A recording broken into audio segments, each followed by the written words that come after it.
Hello guys, the depth queen स्वागत करती है अपने डार्क डेप्थ वर्ल्ड में। और आज जिस वेब सीरीज़ को मैं आप लोगों के सामने डिस्कस करने के लिए लेकर आई हूँ उसका नाम है दिल्ली क्राइम सीज़न 3।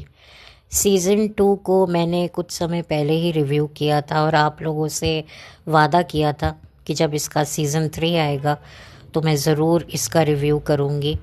और उस वादे को निभाते हुए मैं आ गई हूँ आप लोगों के सामने सीज़न 3 को रिव्यू करते हुए।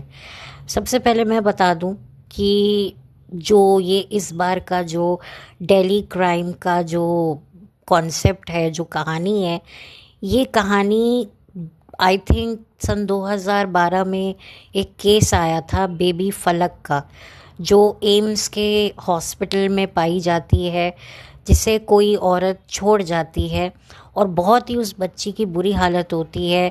बहुत बुरे तरीके से उसे मारा पीटा गया होता है, जिसकी वजह से उसकी हालत बड़ी गंभीर होती है। और फिर उसे लाया जाता है और उसे अच्छा खासा न्यूज़ में कवरेज मिलता है।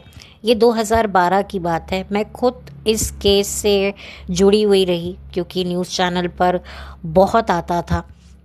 और फिर उसके बाद फिर जब उस बच्ची की डेथ हुई तो बड़ा ही अफसोस हुआ।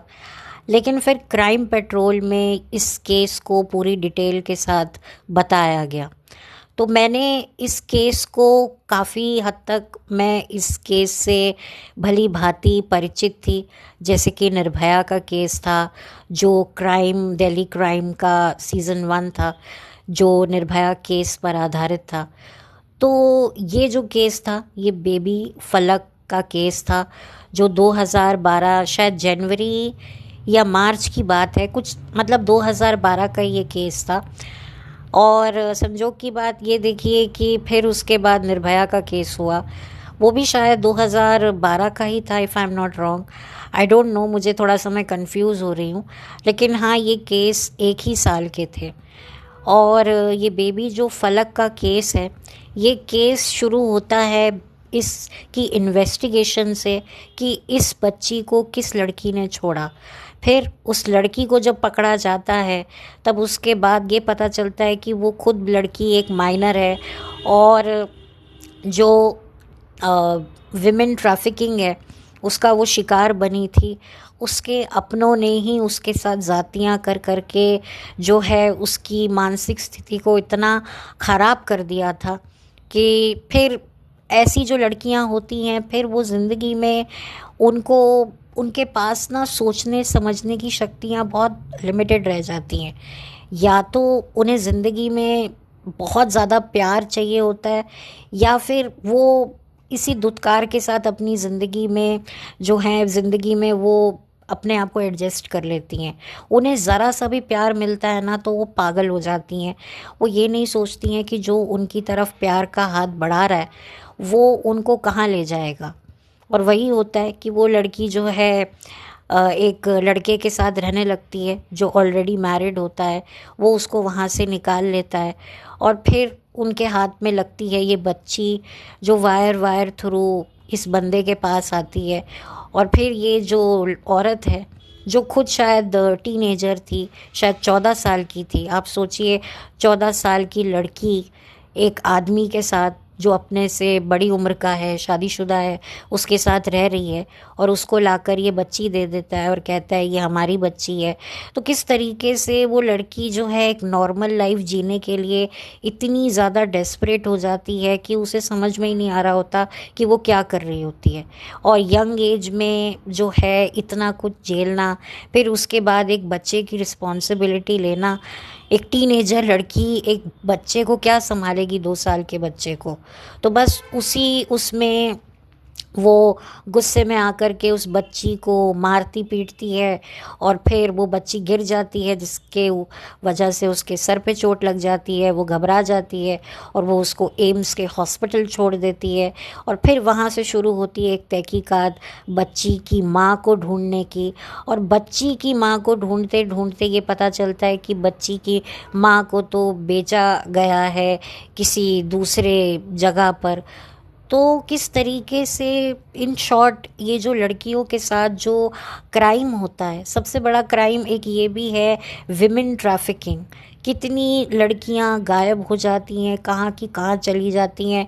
कुछ लड़कियां मर भी जाती हैं, उनकी लाशों को दफन करके कहाँ फेंक दिया जाता है ना कुछ पता चलता है। कुछ लड़कियां जो हैं वो आजीवन एक कारावास की तरह किसी बड़े उम्र के मर्द के साथ ब्याह दी जाती हैं, नौकरानी बन के रहती हैं, बच्चे पैदा करती रहती हैं। और ये कहानी जो है वो हरियाणा साइड की है। अब तो खैर हरियाणा में काफ़ी ज़्यादा चेंज आया है, लेकिन आपको अगर पता होगा तो हरियाणा साइड में लड़कियों का रेशो कितना कम है। वो तो बेटी पैदा होती है तो उनके साथ क्या क्या किया जाता है। कभी गर्भ में बेटी को तकलीफ़ पहुंचाई जाती है, तो कभी जब बेटी पैदा होती है तो फिर उसका क्या हाल किया जाता है। तो वहाँ पर क्योंकि लड़कियों की कमी है तो लड़कियों को खरीद खरीद के लाया जाता है और फिर उनसे बेटे पैदा करवाए जाते हैं। बेटे पैदा नहीं होते हैं तो फिर उन पर और ज़्यादतियाँ होती हैं। बहुत कुछ आपको इस वेब सीरीज़ में ये देखने को मिलेगा जो ऑलरेडी हमने थोड़ा बहुत कई फिल्मों में देख रखा है। जैसे मर्दानी थी, मर्दानी जो वन थी वो भी विमेन ट्रैफिकिंग के ऊपर थी कि कैसे लड़कियों का शोषण होता है, उनको कैसे उठाया जाता है।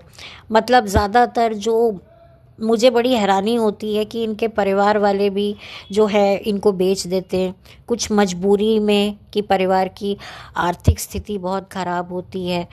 कई बार ये लड़कियां खुद से किसी गलत लड़के के साथ प्यार मोहब्बत के चक्कर में पड़ के भाग जाती हैं तो वो उनको बेच देते हैं। और फिर ये मजबूर लड़कियां, बेबस लड़कियां हालात के आगे घुटने टेक देती हैं। कुछ रिवोल्ट करती हैं तो उन्हें मार दिया जाता है। भेड़ बकरियों की तरह इनको जो है एक जगह से दूसरी जगह पर लाया जाता है। नींद की गोलियां खिला दी जाती हैं ताकि जो है ये सोई रहें। बहुत ही ज़्यादा डिस्टर्बिंग आपको ये चीज़ें देखकर लगेंगी कि हम अभी सोचते हैं कि ज़माना बदल गया है, लड़कियां काफ़ी आज़ाद हैं, लेकिन आज भी कई ऐसी लड़कियां हैं जो एक्सप्लॉइट हो रही हैं, जिनको घरों में काम करने के लिए कह कर लाया जाता है और फिर उसके बाद उनको कहाँ बेच दिया जाता है और वो एक शादी करके एक बूढ़े मर्द के साथ उसकी परमानेंट घर की नौकरानी बन के रहती है। मतलब बहुत कुछ आपको इस वेब सीरीज़ में देखने को मिलेगा। देखिए, क्राइम पेट्रोल की तो अपनी एक लिमिट थी कि भाई इतने से इतना दिखा सकते हैं, लेकिन वेब सीरीज़ में थोड़ी चीज़ें ज़्यादा डिटेल में दिखाई जाती हैं। ऑफ कोर्स नाम वगैरह चेंज किए जाते हैं। तो इसमें शेफाली शाह हैं और इस बार हुमा कुरैशी ने भी उनको ज्वाइन किया है और इसमें हुमा कुरैशी का एक नेगेटिव रोल है। और मैं इतना ज़रूर कहूँगी कि हुमा कुरैशी एक अंडररेटेड एक्ट्रेस हैं और उनको बॉलीवुड में तो अच्छा काम नहीं मिला, बट मैं खुश हूँ कि ओटीटी प्लेटफॉर्म पे वो बहुत अच्छा कर रही हैं। अब बात करेंगे, इसमें मीता विशिष्ट भी हैं। मीता विशिष्ट के बारे में मैं ऑलरेडी कई बार बात कर चुकी हूँ। जब मैंने कुछ वीडियोस बनाए, जब मैंने उनके बारे में उनके काम का जिक्र किया, क्योंकि वो भी उस प्रोजेक्ट में इन्वॉल्व थी, जैसे कि क्रिमिनल जस्टिस जो पंकज त्रिपाठी का था उसमें भी मीता विशिष्ट थी।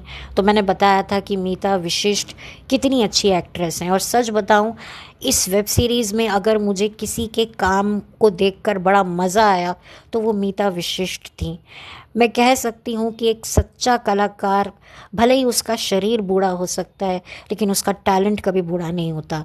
मैं तो कहूँगी उसकी जैसे जैसे उम्र बढ़ती जाती है उसका टैलेंट खुलकर बाहर आता है, जो मुझे मीता विशिष्ट जी का लगा। भले ही उनका रोल छोटा है लेकिन मुझे बहुत अच्छा लगा। सच में मैं उनकी दिल से तारीफ़ कर रही हूँ और उनको दिल से सैल्यूट कर रही हूँ। मुझे उनका रोल बहुत अच्छा लगा। हालांकि उनका रोल नेगेटिव था, मैं बता दूँ, लेकिन वो नेगेटिव भी मुझे बहुत अच्छा लगा।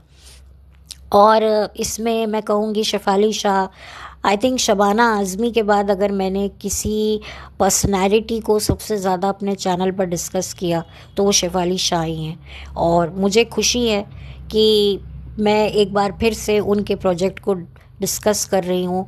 और मैं इस वेब सीरीज़ को इतना तो ज़रूर कहूँगी कि आपको एक बार तो देखना चाहिए। ख़ास तौर पे उन लड़कियों को तो ज़रूर देखना चाहिए जो अभी अभी ये सोशल मीडिया वर्ल्ड में आना चाहती हैं, या वो दूसरों की लाइफ से बहुत जल्दी इन्फ्लुएंस होती हैं। क्योंकि देखिए, हम लोगों ने तो अपनी एज देख ली, हम लोगों ने तो बहुत एक्सपीरियंस कमा लिया, और हम तो उस एरा से हैं जिस एरा में इतना डर नहीं होता था। वो तो जैसे जैसे समय बदला तो डर बना लड़कियों के लिए, आजकल तो लड़कों के लिए भी है। छोटे छोटे बच्चों के साथ भी पता नहीं क्या क्या हो जाता है। तो लड़कियों को, आज की जो जनरेशन है उसे ये देखना चाहिए कि कैसे लड़कियों को धोखा देकर उनको जो है कैसे बरगला कर, कुछ लड़कियां तो अपनी मर्ज़ी से आती हैं। ये जो जितने भी सामूहिक विवाह होते हैं, ये कोई मतलब 100% तो सच्चे होते नहीं हैं।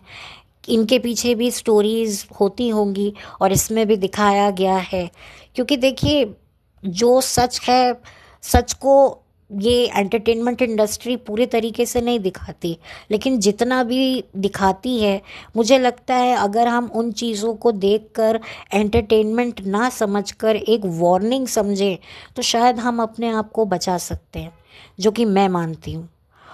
तो दिल्ली क्राइम जो है वो वाकई आपको सीज़न 3 एक बार तो देखने को, मतलब मैं कहूँगी कि एक बार तो देखना चाहिए।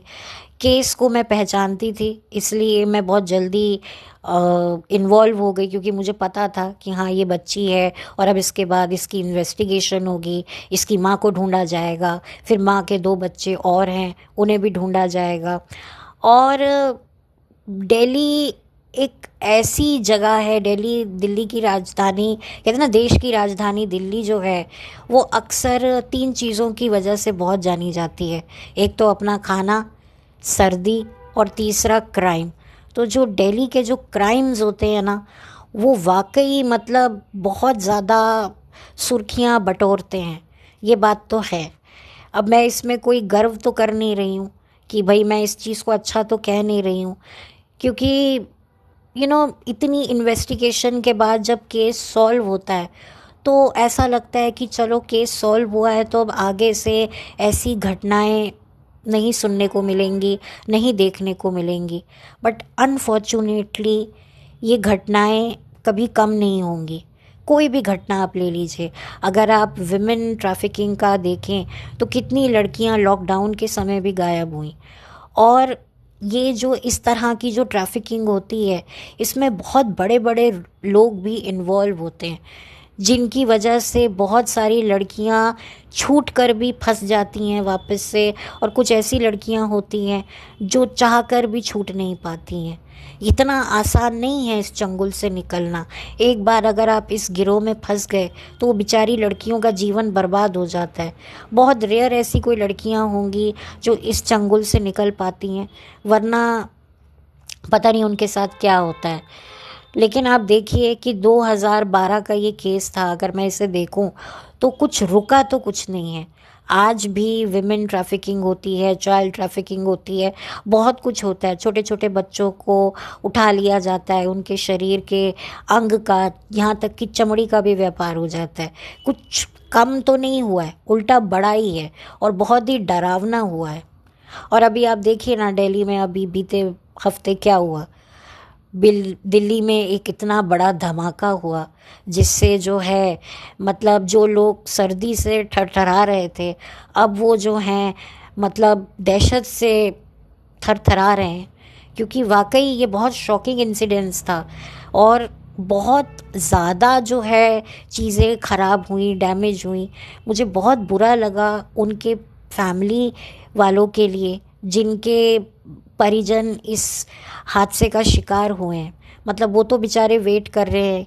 कितने लोग प्रोग्राम्स बनाते थे, मतलब कितने लोग प्रोग्राम बनाकर बैठे थे कि भाई हमारा घर का शख्स आएगा, फिर हम मिलकर कोई डिसीजन लेंगे।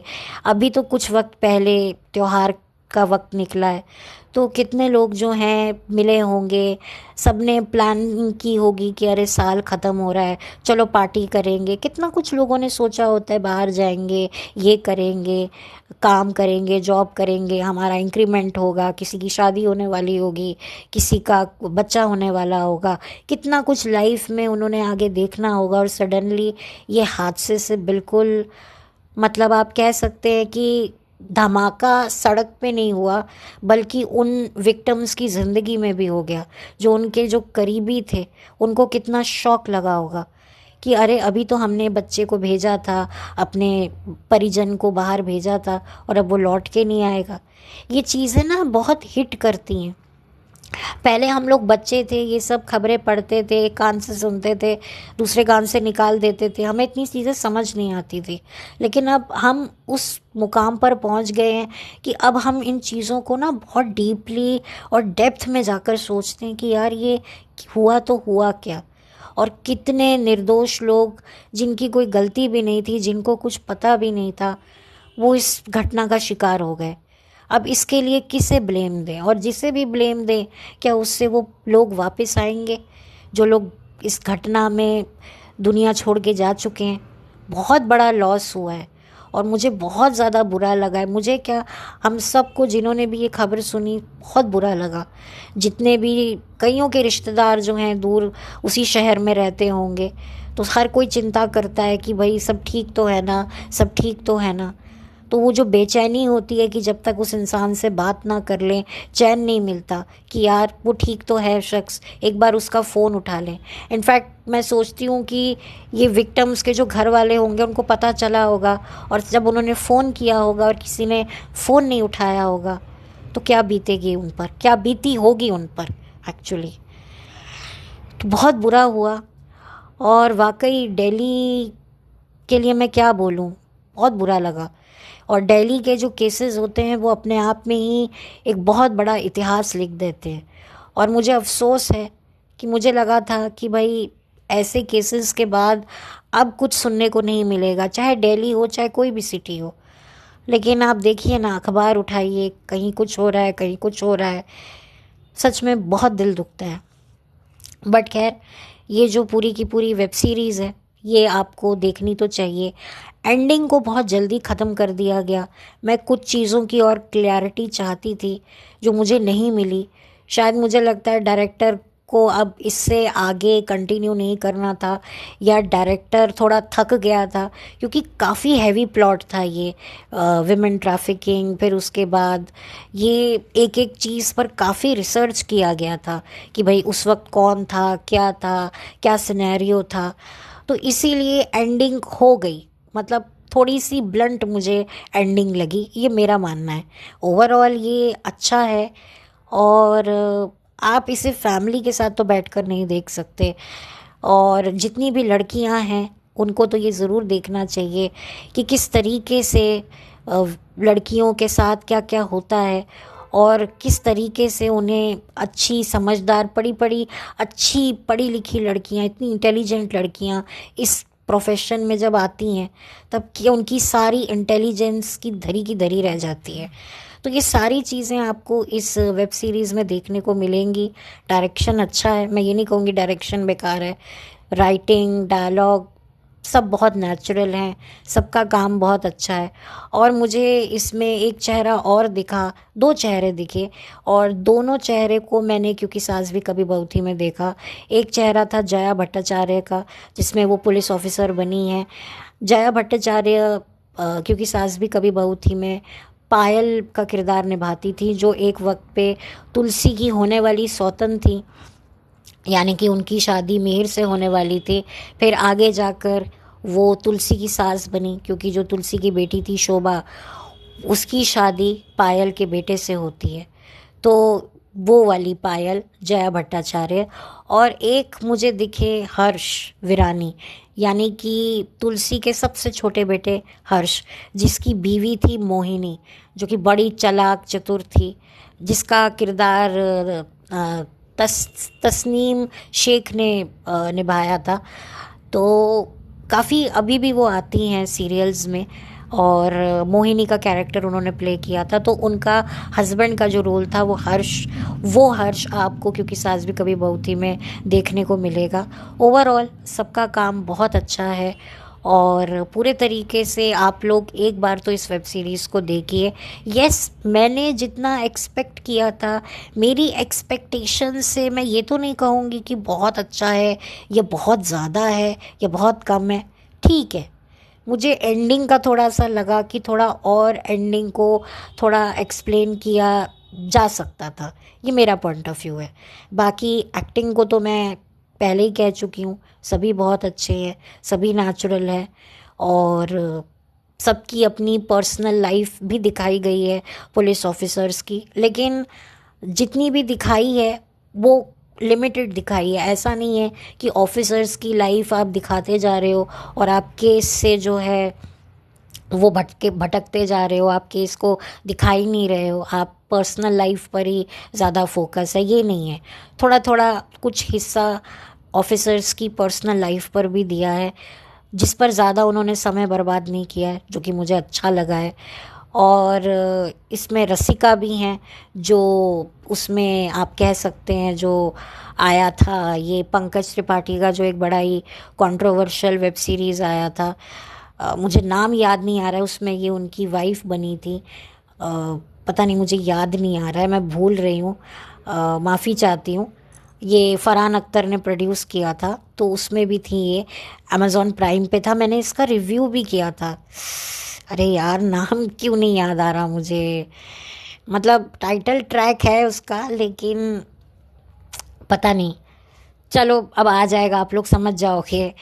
मैंने, हाँ, मिर्ज़ापुर आ गया मिर्ज़ापुर में थी ये, तो पंकज त्रिपाठी की वाइफ का रोल किया था। तो यहाँ पर भी उनकी भी कहानी है, उनका भी डिवोर्स केस चल रहा होता है, क्योंकि सेकंड सीज़न में उनकी शादी टूट रही होती है और थर्ड सीज़न में उनका डिवोर्स हो रहा होता है। तो उनकी भी छोटे छोटे पहलू हैं। शेफाली शाह की भी छोटी सी पर्सनल लाइफ दिखाई गई है, तो पर्सनल लाइफ भी आपको देखने को मिलेगी कि कैसे ऑफिसर्स अपनी पर्सनल लाइफ और प्रोफेशनल लाइफ में किस कदर बैलेंस रखते हैं, और कभी कभी प्रोफेशनल लाइफ ज़्यादा हावी हो जाती है।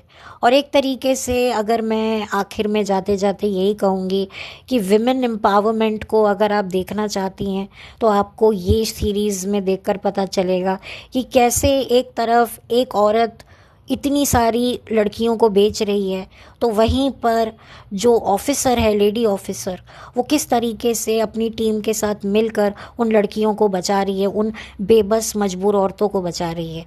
तो हम कहते हैं कि भाई औरत ही औरत की दुश्मन होती है, ये बात भी सही है, लेकिन ये बात भी सही है कि एक औरत ही एक औरत को मुसीबत से निकाल सकती है, क्योंकि एक औरत ही दूसरी औरत को बहुत अच्छे से समझ सकती है। तो ये दो पहलू आपको देखने को मिलेंगे जो इंटरेस्टिंग भी लगेंगे, और आपको काफ़ी कुछ देखने को मिलेगा, जानने को मिलेगा। तो मैं चाहूँगी कि हर किसी को ये देखनी चाहिए, स्पेशली आज की जो जनरेशन की जो लड़कियां हैं, उन्हें तो ये ज़रूर देखना चाहिए। तो बस इसी के साथ चलती हूँ, लौट कर मिलती हूँ। अगर मेरा कोई शब्द ऊपर नीचे आगे पीछे दाएं बाएं हो गया हो तो इसके लिए क्षमा चाहती हूँ। और प्लीज़ मेरे वीडियो को लाइक कीजिए, लाइक की बड़ी कमी है, लाइक कीजिए, और मेरे वीडियोस को जो है आप बताइए आपको कैसा लगा मेरा रिव्यू, कमेंट कीजिए। और अगर आप किसी और के साथ शेयर करना चाहते हैं तो ज़रूर कीजिए, मुझे कोई एतराज़ नहीं है। बहुत जल्दी मिलूँगी आपसे एक नए वीडियो के साथ, तब तक के लिए thank you so much, have a blessed day. और ये नेटफ्लिक्स पर अवेलेबल है, तो ज़्यादा वक्त नहीं हुआ है, 13 नवंबर को ये नेटफ्लिक्स पे लॉन्च हुआ था और मैंने फटाफट देखा है इसे, क्योंकि मुझे बड़ी एक्साइटमेंट थी, क्योंकि मैं इसका सेकंड सीज़न देख चुकी थी, अभी रिसेंटली मैंने देखा था, तो मुझे था कि अब तीसरा सीज़न आया है तो मैं ज़रूर देखूँगी। और मैंने देखा, और जब देखा तो मुझे लगा मुझे आप लोगों के साथ ज़रूर शेयर करना चाहिए, और आगे भी कोई ऐसा कोई अच्छा वेब सीरीज़ मुझे मिलेगा तो भी मैं अपना ओपिनियन आप लोगों के साथ ज़रूर शेयर करूँगी। तब तक के लिए थैंक यू सो मच।